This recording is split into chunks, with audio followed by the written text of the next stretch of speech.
ವೀಕ್ಷಕರೇ, ಇವತ್ತು ವಿಜಯನಗರ ಜಿಲ್ಲೆಯ ಹಗರಿಬೊಮ್ಮನಹಳ್ಳಿ ತಾಲೂಕಿನ ಐತಿಹಾಸಿಕ ದೇವಸ್ಥಾನವಾಗಿರ್ತಕ್ಕಂಥ ಶ್ರೀ ವೆಂಕಟೇಶ್ವರ ಒಂದು ರಥೋತ್ಸವ ನಡೀತಾ ಇದೆ ಅಂತಂದೇ ಹೇಳ್ಬೋದು.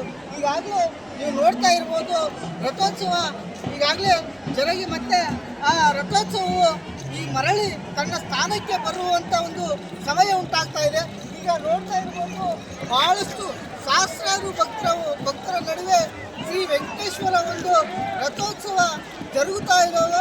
ಈಗಾಗಲೇ ಲಕ್ಷಾಂತರ ಭಕ್ತರು ಹೂವು ಹಣ್ಣುಗಳನ್ನು ಅರ್ಪಿಸಿ ಶ್ರೀ ವೆಂಕಟೇಶ್ವರನ ಮೂಲಕ ಭಕ್ತರೆಲ್ಲ ಧನ್ಯರಾಗ್ತಾ ಇದ್ದಾರೆ ಅಂತ ಹೇಳ್ತಾ ಹೋಗ್ತೀನಿ. ನೋಡ್ಬೋದು ಎಷ್ಟು ಸುಂದರವಾಗಿ ಒಂದು ತೇರು ಈಗಾಗಲೇ ಪೂರ್ತಿ ಜನಜಾತ್ರೆ ಅಂತಂದೇ ಹೇಳ್ಬೋದು. ಈ ಜನಜಾತ್ರೆ ನಡುವೆ ಅದ್ಧೂರಿಯಾಗಿ ರಾಜ್ಯ ಗಾಂಭೀರ್ಯದಲ್ಲಿ ನಡೆದು ಬರ್ತಾ ಇದೆ ಒಂದು ರಥ. ಈ ರಥವನ್ನು ಕಣ್ತುಂಬಿಕೊಳ್ಳಲು ಹಲವಾರು ಭಕ್ತರು ತಾವು ಹಗ್ಗವನ್ನು ಹಿಡಿದು ಸ್ವಾಮಿಯ ರಥೋತ್ಸವ ಒಂದು ಎಳಿತಾ ಬರ್ತಾ ಇದ್ದಾರೆ. ಈಗ ತನ್ನ ಸ್ಥಾನಕ್ಕೆ ಬರುವಂಥ ಒಂದು ಕ್ಷಣಗಣನೆ ಬರ್ತಾ ಇದೆ.